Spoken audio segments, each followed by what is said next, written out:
Well, hello, and welcome to the PGH Writing Command Center for another podcast episode from God Bless the Keg Publishing, LLC. Woohoo!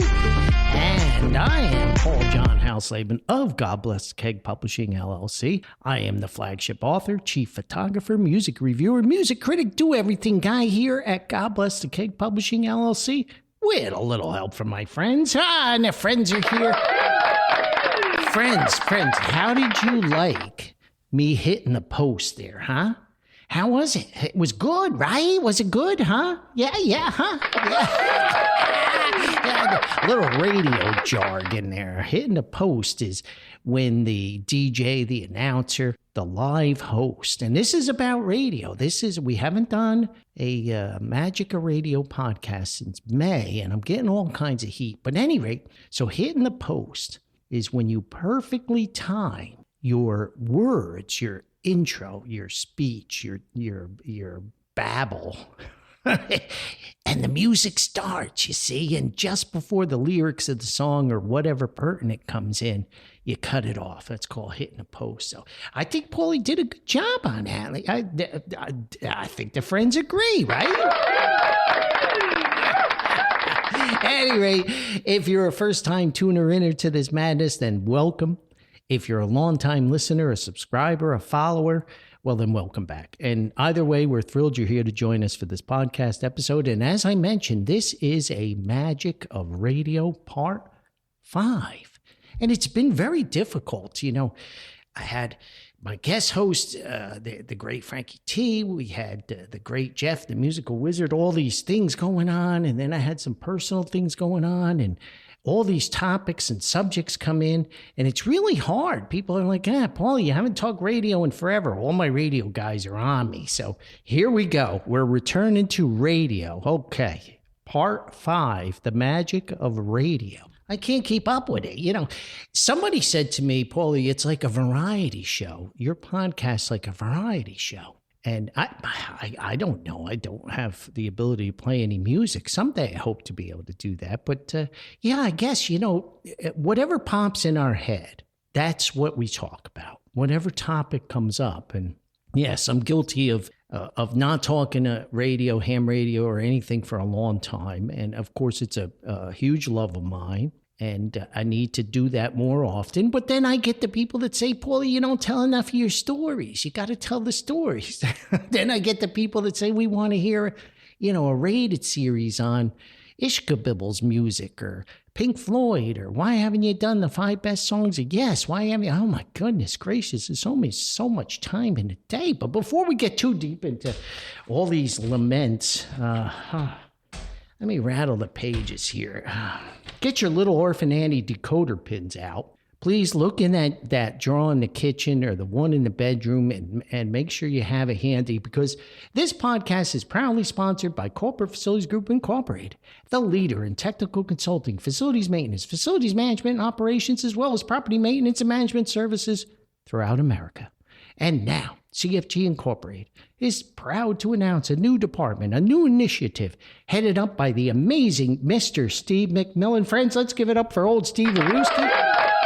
Yeah. And Steve's coming to town. That's something else we're excited about. Steve brings as many years of experience as he manages pre-construction services and estimating for residential development, residential renovations, and light commercial projects for CFG Incorporated.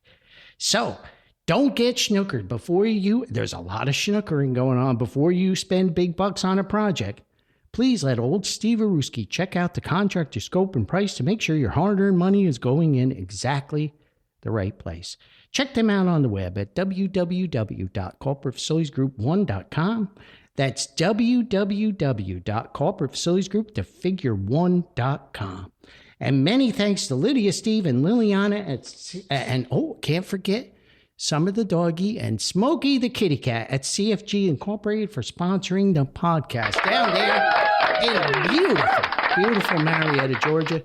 And we are looking forward to a visit from the world famous Steve McMillan here. And we're going to try to twist his arm, and we're going to send out the boys. We're going to send out Sal Zucchini and his henchmen and corral Steve, and and we're going to get them on a podcast. At least that's my goal.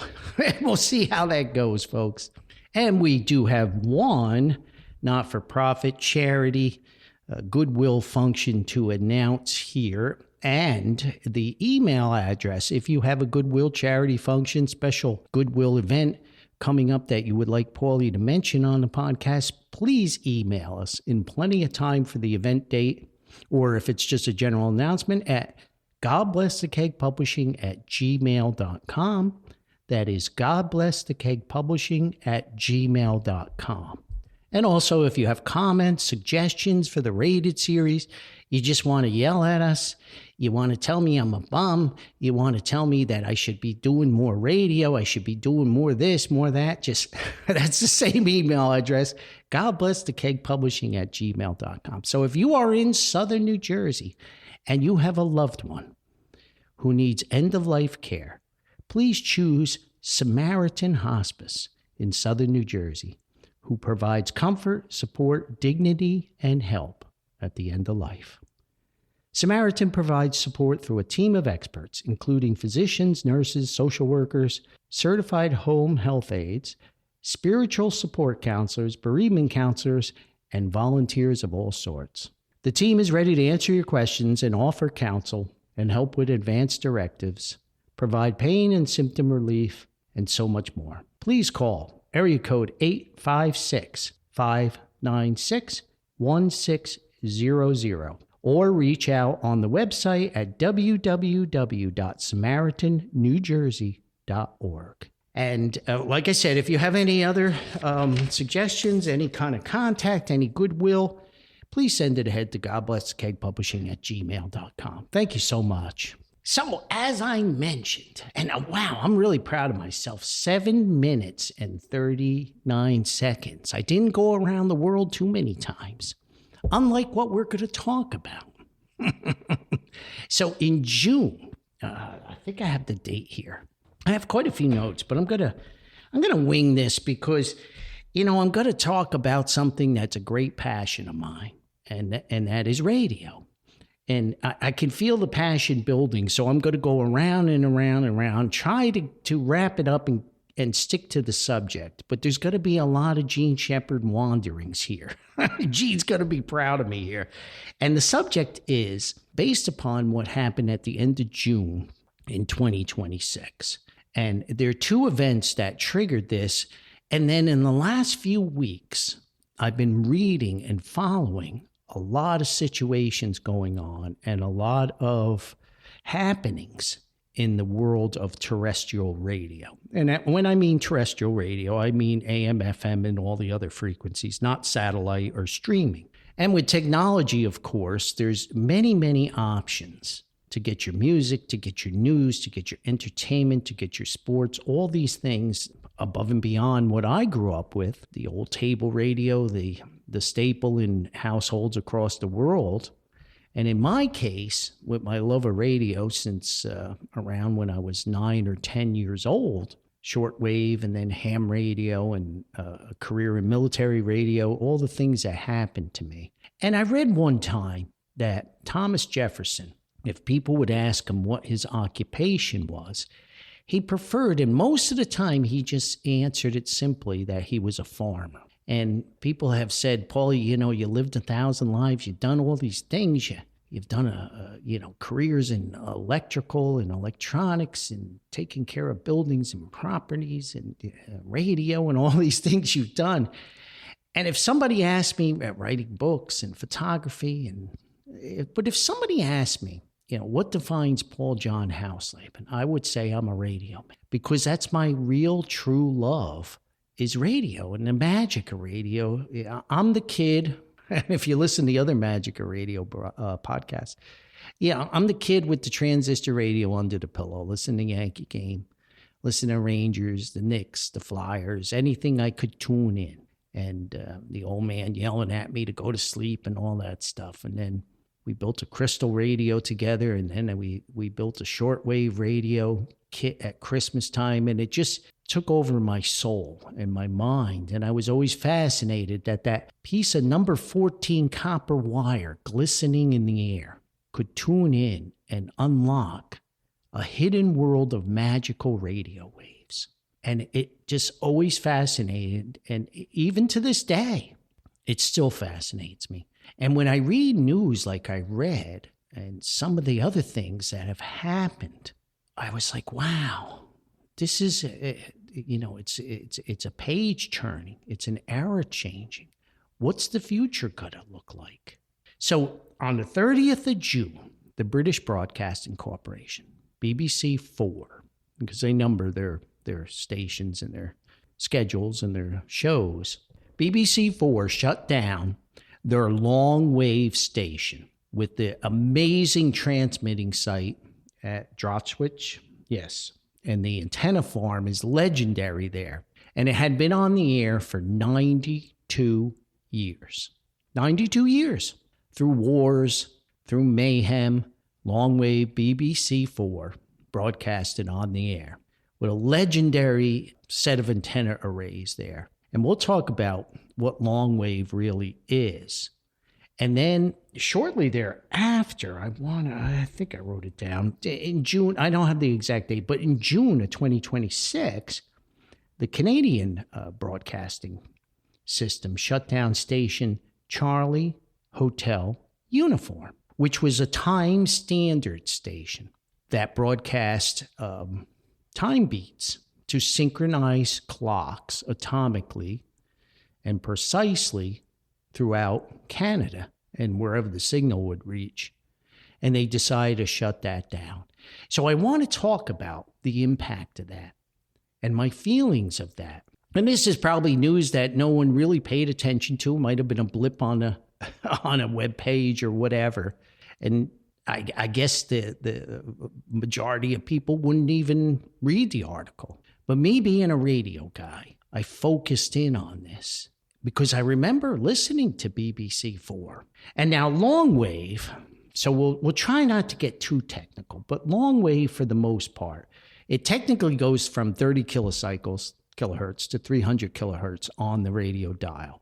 But for the most part, I think most of the stations would have been concentrated from 150 kilohertz to 540 kilohertz. So if you remember your old-time AM radio dial, if you had such a thing in your house, or maybe you still have such a thing, and you get to 540 on the one end, and the high end is usually around 1,600, something like that, depending on the radio. Some is 1,500. But so the low end would be 540, which for me was a significant, the low end of the AM dial was where, growing up in New York, New Jersey, Connecticut, was where Whiskey, WMC, yeah, Whiskey Mike, WMCA, right? WMCA. Yeah, I'm right about that. Whiskey Mike, Charlie Alpha, WMCA. And for a little while, WMCA, and it was right at the end of the radio dial, carried the New York Yankee games for a very short time. And they also had some interesting late night hosts. This guy, Long John Nebel, was on WMCA. And I want to say Wolfman Jack was there for a little while, maybe even Don Imus. But at any rate, WMCA was at that lower part of the dial. So if you had a radio, which I did, that could tune lower than that, you could pick up the long wave stations. Now, long wave, I'm not going to get too technical. You have long wave, you have medium wave, you have short wave. And then you get into the higher frequencies.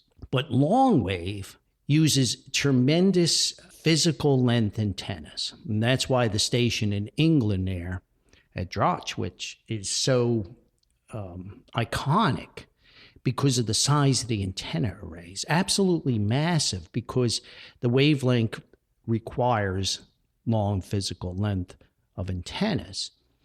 But the interesting part of long wave is, unlike short wave and some of the other radio propagation where it could bounce off the ionosphere and bounce to wherever, skip land in CB radio talk, and in ham radio frequencies, DXing, where you pick the proper frequency and your signal bounces off and might go to, Europe or Australia or whatever. And stations chase DX, long distance communications. But the interesting part of long wave is it's ground wave signals, and it follows the Earth along the ground. And it can go around mountains. It can go around obstacles. It can just follow the curvature of the earth. So with the proper transmitting power, which is usually very high power, and these long antenna arrays, the signal can go, under the right conditions, a very long way. And that was the magic of long wave stations. Now, there are only a few left active now with the shutting down of iconic BBC4 left in the world. And most of them are concentrated, I believe, in Africa. I think one of the more powerful stations still left on long wave is in Morocco. And you can research it, but there are only a smattering left. And the reason that BBC4 shut it down is the age of the transmitters, the availability of parts. These are very high power transmitters that require specialized service technicians who understand how they work. And those older guys like me are getting fewer and far between. They use very expensive valves, radio valves, we would call vacuum tubes, but the UK tagline is actually correct because they really are electronic valves. Impossible to get the parts anymore. All these items that were working against it. It's a fascinating building, and I hope they turn it into a museum. I was looking at it and being a building guy, just the cooling systems they would use and the pumps and everything to keep the transmitters cool. It's just a fascinating building. It's just so nostalgic. And I think that's part of the problem. The nostalgia part eats away at me. And this is just another chip in the old block of pushing the old aside and bringing in the new. So the argument is, it's obsolete. You can't get the parts. It's hard to get the parts. And I want to mention something about that. And now technology has taken over. It's taken over in place of this. And you don't need it anymore because no one's listening anymore. And is that true? I don't know. Maybe. And one of the things that the BBC number 4 did on long wave was broadcast the shipping report. And the shipping report went to ships at sea, and it basically broadcast weather reports throughout the globe on the high seas and also anything happening on the high seas. And you can imagine in England during the wars how important this station was to get news of what's happening at home, what's happening in the war.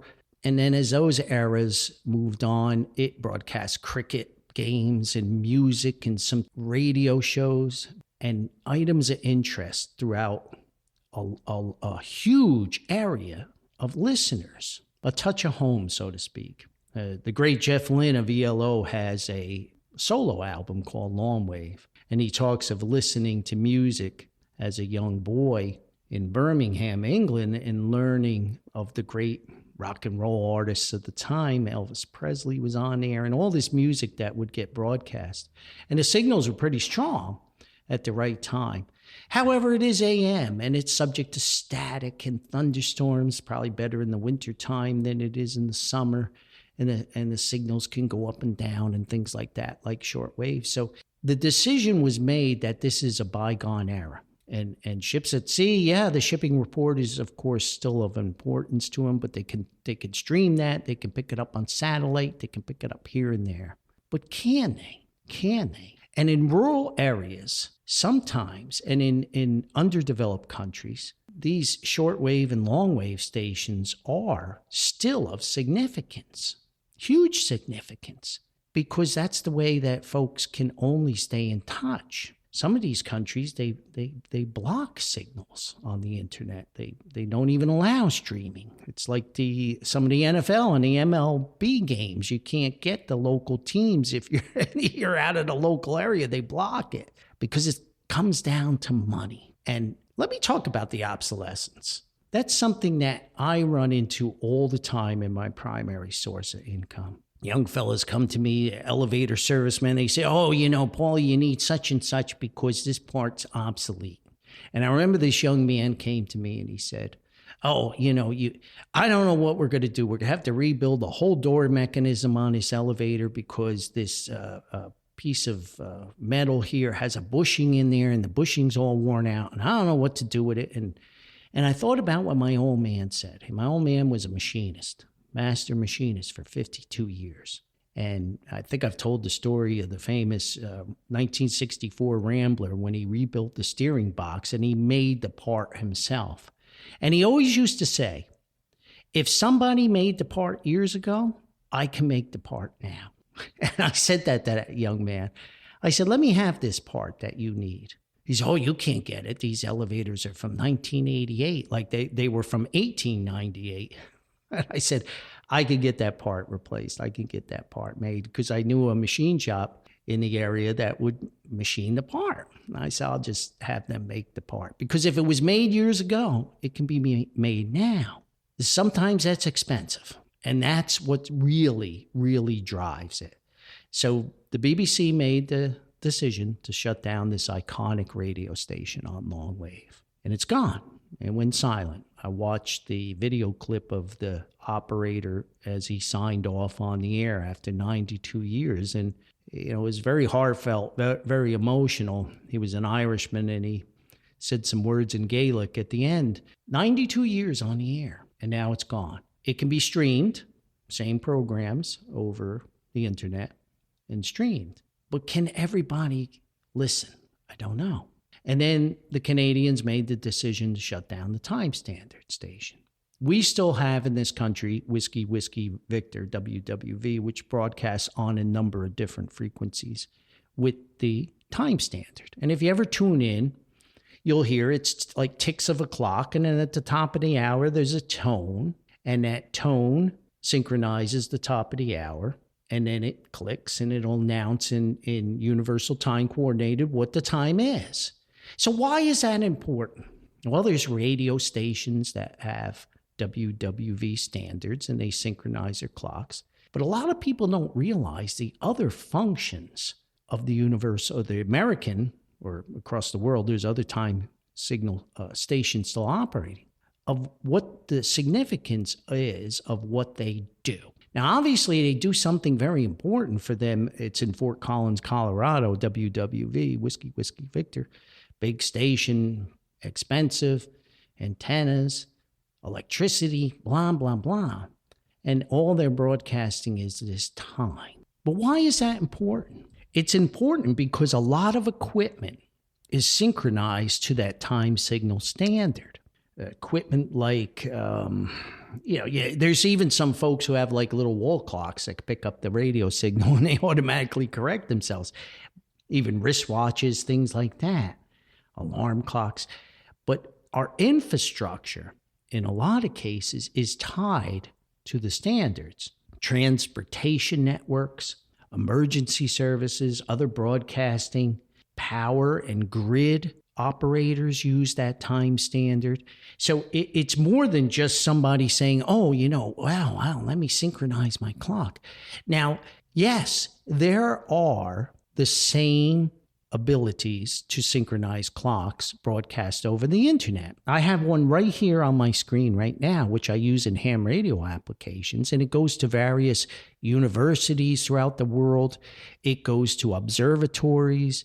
It goes to all different types of organizations, buildings that send out over the internet the same thing that WWV does.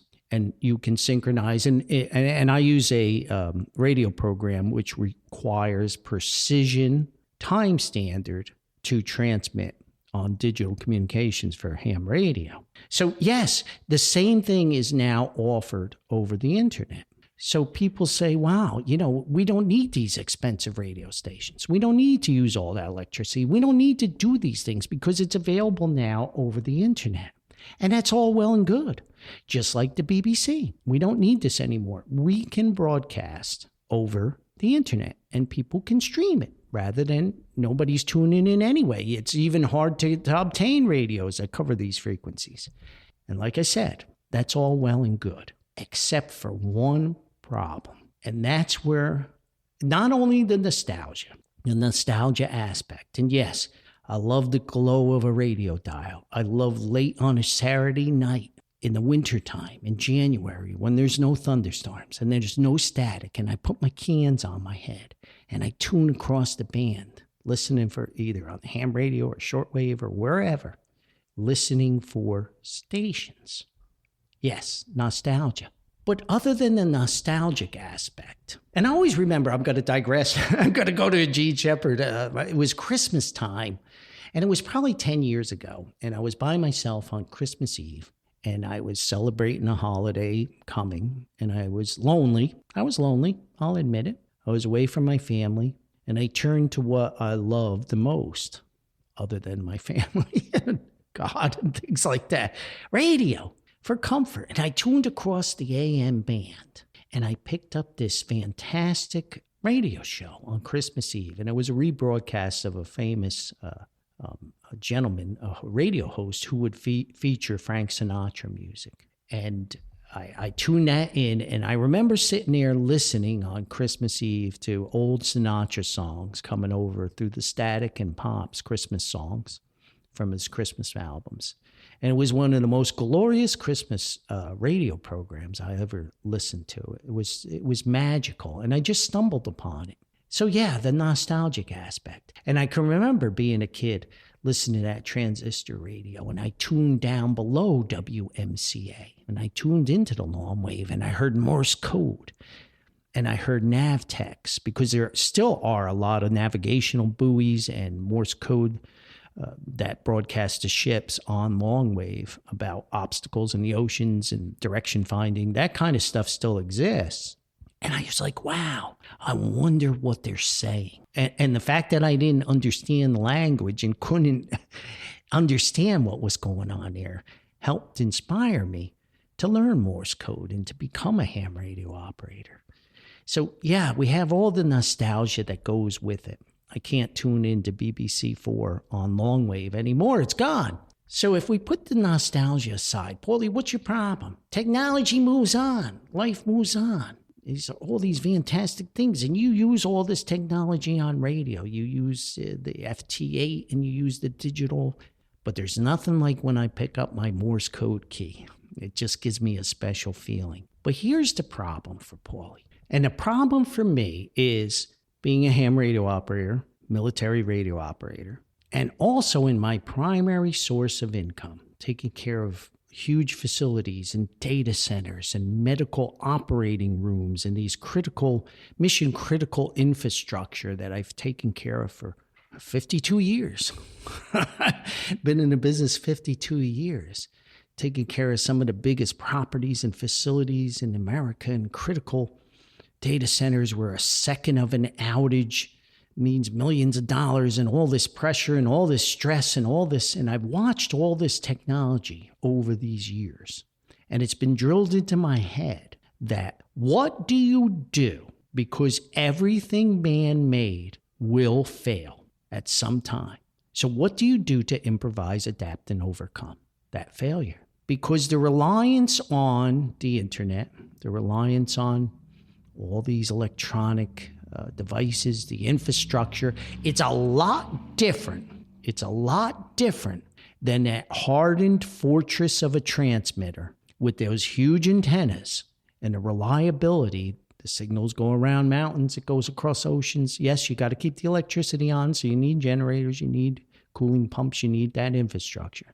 But the reliability of those types of radio stations, as opposed to the fragile infrastructure that we've created with the internet and modern electronics, is something that I'm very cognizant of.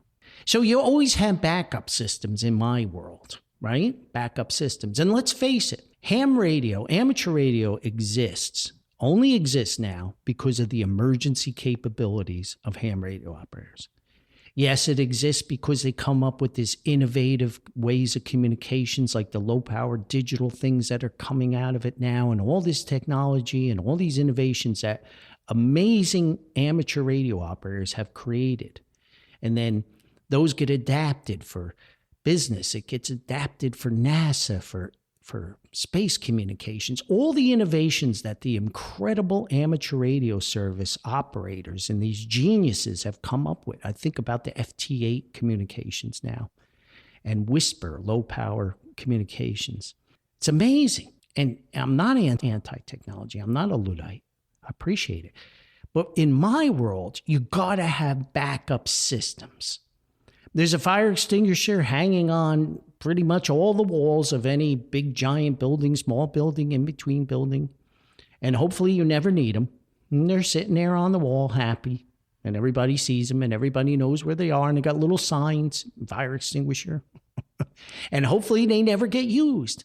But they're there for a reason. We have generators. And just this week, in my primary source of income, we had horrific storms like we do every day here in Central Virginia in the summer.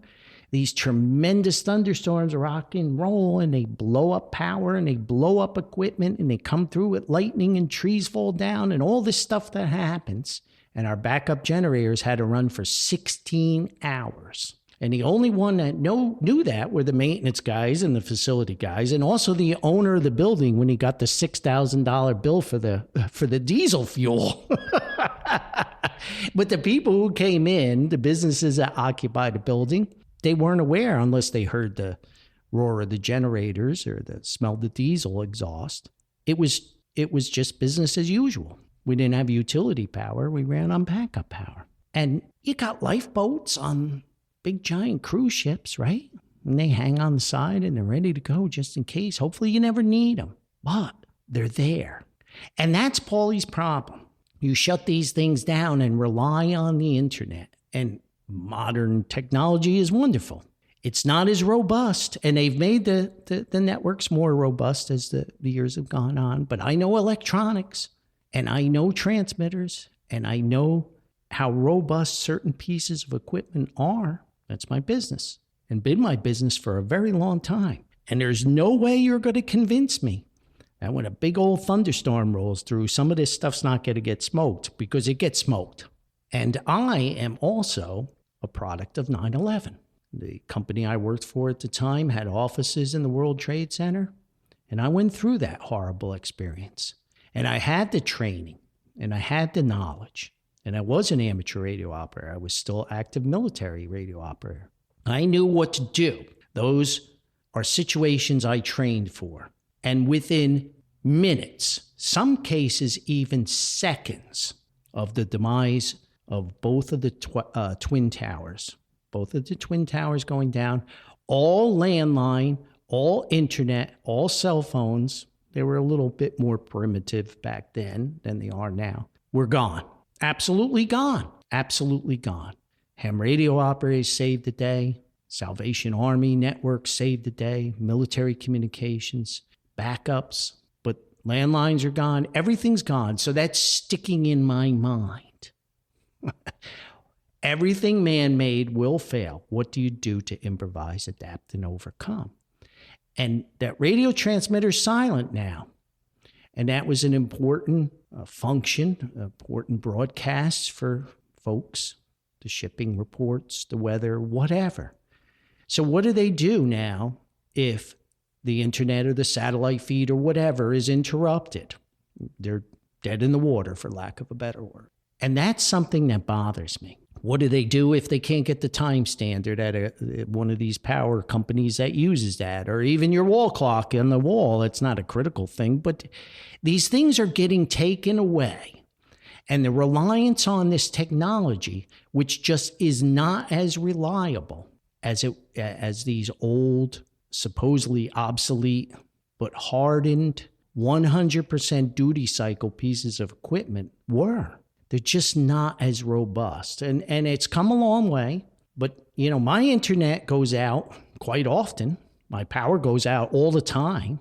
It doesn't bother me. I have a ham radio here that'll operate on a battery. And do I hope nothing ever catastrophic happens? Of course. But if it did happen, we don't have those old radio stations to get on the air anymore because they keep putting them in mothballs. We don't need it anymore. Technology has replaced this. And in my opinion, countries, if it be England, United States, Canada, Australia, whoever, they should always have the capabilities. And if you want to mothball it, that's fine, but still be able to resurrect it and put it back on the air. They should have domestic shortwave radio station run by the country. They should have international radio, be it long wave and shortwave, medium wave, whatever. And they should always keep the time standard going because Equipment's got to rely on knowing what time it is. And in a case of a war, a catastrophic incident, those are going to be important pieces of equipment to have to communicate to people of what on earth is going on. People need to know. That's the magic of radio. And you keep slicing it and dicing it and putting all your eggs in one technology basket. Someday, and you don't think it's ever going to happen, it happens. And you need to be prepared for that. No, I'm not a prepper who goes out and keeps canned foods in my little basket and buries stuff in my backyard or something like that. But I am a radio guy. And I know, because I've done it before during 9/11, gotten on the air and provided information for loved ones, for families, critical communications. I've told the story, people lining up outside my truck as I'm on the air trying to get information on loved ones. It's a heart-wrenching situation. And ham radio operators, shortwave operators, they play a critical role when it all goes south. And yes, younger generations, all these folks, they don't think that it can ever fail. And when it fails, they spin like tops and flags in the wind saying, what are we going to do now? I watched about a month ago running a new fiber optic with the latest technology. And I just chuckled to myself, these two technicians running this new upgraded for more bandwidth, because you need more bandwidth, you need more throughput, you need more data, more. It's always more. And it took them 2 weeks to get it going. They just couldn't get it going. They just couldn't make this new technology work. They tried 3 sets of technicians. And as far as I know, it still doesn't work to this day. And I thought to myself, my gosh, I could have set up a modem, a TNC modem. I could have put an antenna up and I'd be able to transmit this data just as quick. And I could have done it myself. Old coax cable, it wouldn't broadcast at that bandwidth. It wouldn't meet the data requirements. But my gosh, all these guys, you can't make this thing work. And it was only like 50 feet. They had to go from a data center to a PBX room, the 50 feet to this new piece of equipment. Couldn't get it going. Still can't get it going to this day. That's what you're going to rely on? No. I got a rain gutter antenna here and an antenna. And if for an antenna and a little piece of ham radio equipment, I can hook up to a battery. And if I need to get out and talk to somebody, I'll get out and get a fellow ham radio operator. Simple technology, but effective. And that's why I feel this news was so important. And then on the heels of that, the news started to come in about terrestrial radio, commercial radio stations, AM, FM, all these layoffs of these giant corporations that took over these radio stations over the years, and how they're just changing everything. And people are losing their jobs, and more of the local hosts, the daytime host, the nighttime host, the overnight guy, the DJs, the local talents are all losing their jobs as these giant mega corporations who took over these radio stations shed headcount because the technology, the streaming, the satellite, all that stuff is eating into their profits. And then you have this initiative by the car manufacturers to take away AM and FM radios in all the new cars because they say, no, you don't need it. You just can stream things. Once more, it's all well and good, except what happens when something bad happens? And that little thing called the emergency broadcasting system needs to be used. And back in 1996 was an attempt by the government. And what was that famous saying, I'm here from the government, I'm here to help, which is the scariest thing you could ever hear. So they had the Telecommunications Act of 1996. It was signed by President Bill Clinton at the time. And in its core, it was, I guess, a good thing. And as usual, something by the government didn't quite pan out. And now it's a really bad thing. Because what it was trying to do was promote competition for phone networks, long distance, cable TV at the time, and lower prices, get better service. Well, that didn't work, and they deregulated a lot of these monopolies, and they allowed radio stations to get bought up by giant corporations. So I'm not going to get into all the things that happened in the telephone networks and the cable networks and all that at the time, but concentrating on the radio, it allowed giant corporations to buy up hundreds of local radio stations. And the first thing they did, as all big corporations do, they try to make money. So they get rid of the local disc jockeys. They get rid of the independent programming. And instead, they bring in these syndicated hosts who are broadcast across all kinds of radio stations that they own. Clowns. I don't like sideshows on radio. I appreciated the old WNEW-FM with Scott Muni, the professor, spinning what he wants to spin. I appreciated listening to Phil Rizzuto, the scooter on the New York Yankees broadcast. I appreciated the overnight talk show host. And, you know, I worshiped Gene Shepard on WOR radio. I model my own show after him. And all that went away in favor of these centralized syndicated shows. And as a music guy, don't even get me started on the playlists, which are just pre-programmed computerized playlists that just play the same songs over and over and over. Do I like to hear the Electric Light Orchestra, Mr. Blue Sky? Yeah, but I don't need to hear it twice per hour. I don't need to hear AC/DC and the Beatles, same song, Revolution, 20 times in one day. They took all that away, and they went to these stereotyped, centralized types of broadcasts. And no longer did you have those local radio hosts. A lot of these stations are unmanned. There's no human beings there on overnight shifts. There's not even a technician in the office. And most of them are just office spaces, and the feeds come in over the networks, over the electronics, over the internet, over telephone, wherever.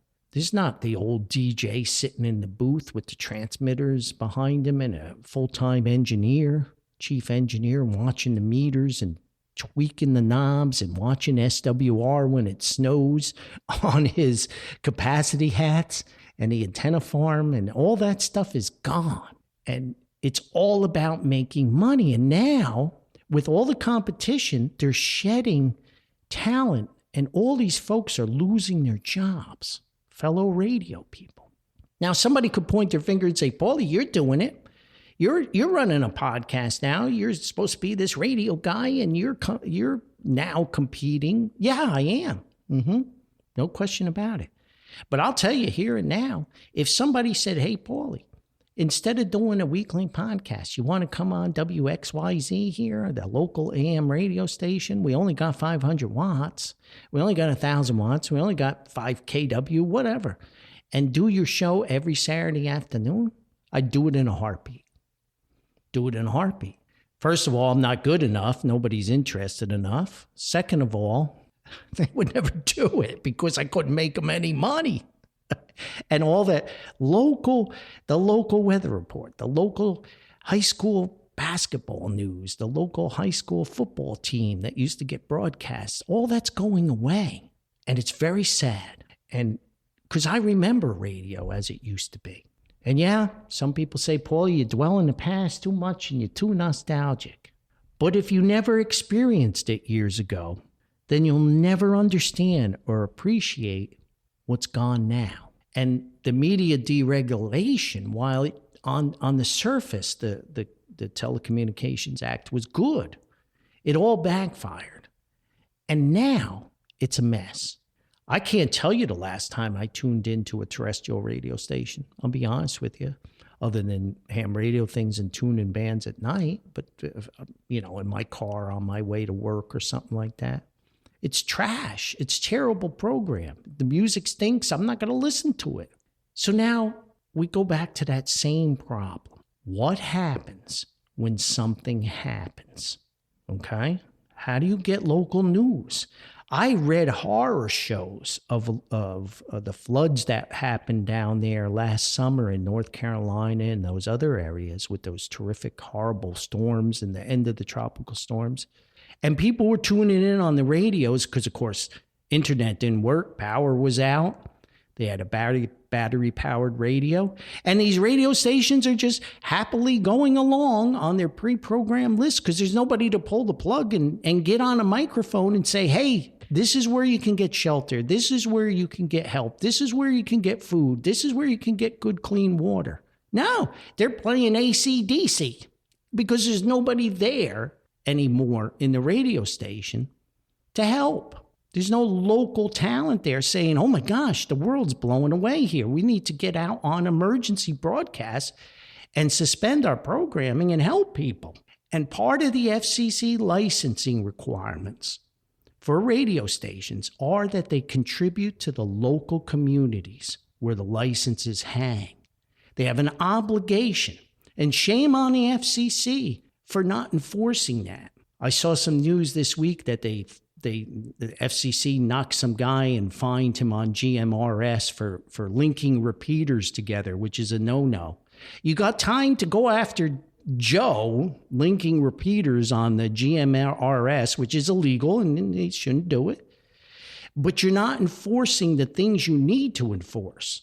You're not getting into these corporations and saying, hey, wait a minute, guys, what's your emergency plan here if Hurricane Sandy hits the Jersey Shore? What local radio stations do you actually have people that can get on the air and broadcast live of what's going on? Or do we once more have to rely on the ham radio guys and gals who are the only people that really get it done when the emergencies hit? See, this is what I'm saying. All this technology is great, but you need to have a secondary backup. And as they pull the plugs and change and allow all this technology to take over, someday the 9/11s happen. Some days the thunderstorms come through and knock everything out. Some days the end of the tropical storm. So what's your plan? Because everything man-made will fail. What's your plan to improvise, adapt, and overcome? And there you go. And these things just keep getting worse and worse and worse. And I read the news and I'm very sad because I know the way it used to be and I know the original plan of how it could be. And that's the magic of radio, folks. That's the wonder of it. And yeah, it's more than just a kid at 10 years old becoming fascinated with a little transistor radio behind his pillow and tuning in, listen to Gene Shepard tell stories of fireworks and his time in the Army. And it's more than listen to Scooter Rizzuto and the Yankees and Marvelous Marv Albert kick save and a beauty for the Ranger games. Yeah, all that's entertainment and it's fantastic. But also, I can remember a Christmas program getting interrupted where they played the continuous Christmas music to broadcast warnings of an ice storm and treacherous roads in the area. And this is shut down and that's shut down. And the host was live in the studio when he got on the air and broadcast vital emergency local news. It's not going to happen anymore unless we get a better plan. And what about the folks in rural areas? You know, there's folks, I learned this from a work project I did as I wandered throughout the entire Commonwealth of Virginia. And I learned how rural and remote a lot of the areas are. And in our country, in America, certainly it's the way in other countries, Canada, even the UK, there are remote areas, Australia, of course, right, where there are no internet infrastructures. There might be satellite dishes and things to get the internet and all that, but there's no infrastructure.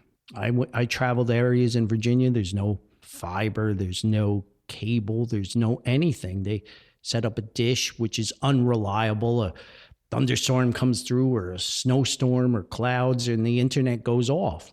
So radio would always be there. It would always be there. So pulling the plug and relying on all this technology and all the streaming and all the things going on, that's great. But the majority of America and a lot of these countries are rural. So how do you get information and how do you get emergency information? How do you get entertainment? How do you be fair to the people who live in the middle of nowhere and don't have access to these things? And as our technology gets better and all these things happen, yes, it'll improve. But here's a big difference.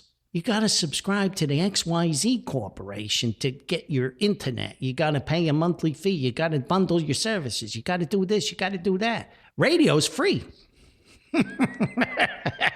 All you need is a battery and a radio. Yeah, it's free, folks.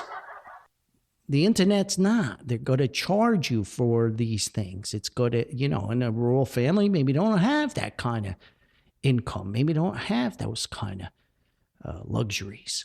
These are all real things. Whereas a radio, it's a one-time investment. You turn it on, and there it is. The magic of radio. It's so simple. And things are changing, and I understand. But that doesn't mean that you push all this stuff aside. If these car manufacturers get their way and they eliminate radios, AM, FM, anything they can do to cut. Anything they can do. Cut out a little widget, a little fidget, and the profits go up. I get it, it's business. But the guy riding along in his car when the big thunderstorm hits, and he doesn't know where to go and what's happening down the road or whatever the situation is, or if he can get a train or he can get a plane or the plane. Emergencies, folks. I'm a product of 9/11. I've seen it. I've lived it. I'm a ham radio guy who's gotten on the air and provided vital information. A military radio operator trained to provide emergency communications when needed. That's what we do. Radio men, radio women, radio operators. And once more, that's why ham radio frequencies, certain frequencies would be very viable for businesses to use and make money on. And we're protected because of what we do. Field day every year when the ham radio operators go out in June in the middle of nowhere and they set up their tents and their portable antennas and they transmit and contact people throughout the world and in America, that proves how vital and how wonderful they are in times of emergencies. And as they slowly eliminate all these radio stations and the licenses expire and nobody takes over these little local radio stations and you got static, what are you going to do? You got to open up to the experimenters? You got to open up to the ham guys? These frequencies require long antennas and physical wavelengths are long. Yeah, hams will get on there and take over those frequencies. They will, because that's what we do. It's not ideal, but that's what we do. So those are the things that hit in June, and I really felt passionate about it, and I'm sure you can feel my passion about it, because in my primary source of income, I'm always prepared. And I remember my old man teaching me. He'd say, I played center field in baseball, and he loved baseball, and he would always say, Paulie, you're sitting there in the outfield, you're standing there in the outfield, and there's a runner on first base, 2 outs, whatever, 1 out, no outs. Top of the second inning, what are you going to do when the ball is hit to you? And I would always do that when I played. I would do that when I played goal. What am I going to do if this guy shoots short side? Am I going to show him a little bit on the long side, bait him on the short side? What do you do when the ball is hit to you? Well, in my business, what do I do if the power goes out? Got to make sure the generators are fueled. Got to make sure the fire alarm's okay. Got to reset this, reset that. What am I going to do when it man-made fails to improvise, adapt, and overcome? And that's my fear with taking away all these things, as money and greed and corporate power just keeps eliminating things that, in my opinion, are vital to everyday life. So there we go. The Magic of Radio, Part 5. And I really got on a soapbox, and I really feel better. Right, friends?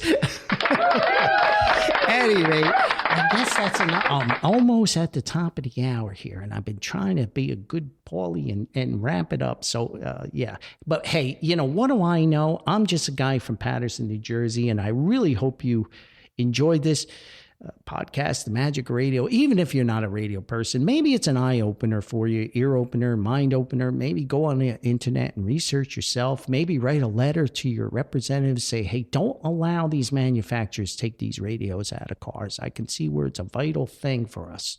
Maybe I inspired and maybe I entertained, and I love that. But hey, please be kind. Please be very gentle. Be very tolerant. Remember, kindness is for free. Spread it around as much as you can. it can only make this world a better place. But once more, hey, what do I know? I'm just a guy from Patterson, New Jersey, and a ham radio operator. Whiskey, Alpha 2, Alpha Sierra, Quebec. And I can get on the air at any time. But thanks so much for tuning in. We hope to get Steve Aruski here on the next podcast, and we're going to hopefully talk music. He's a great musician, a great love of music, and I'm very excited about the prospect of that. Cousin Jack, you know, we love Cousin Jack, and when he comes on the podcast, he'll be on the podcast. I'm going to leave it at that. But at any rate, thank you so much. Let me get the friends out of here. And friends, thank you so much for coming by today. Have a wonderful weekend, everybody, and we will see you next time. Bye-bye for now. Thank you.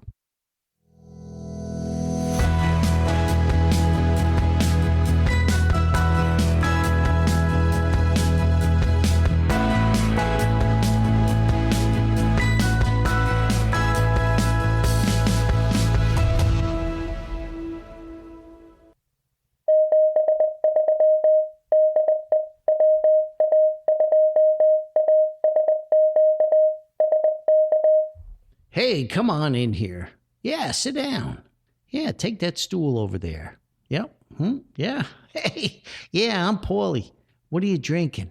You gonna have a Guinness? Gonna have one of those ultra lights? Yeah, maybe a Coca-Cola. The French fries are good. Come on, sit down here. I want to tell you a couple stories. I want to tell you about one time when the old man, well, hey, yeah, that's what this is all about. Let's just share a couple things, right? Let me tell you a little bit of stories. Hey, we'll see you next time. Bye-bye for now.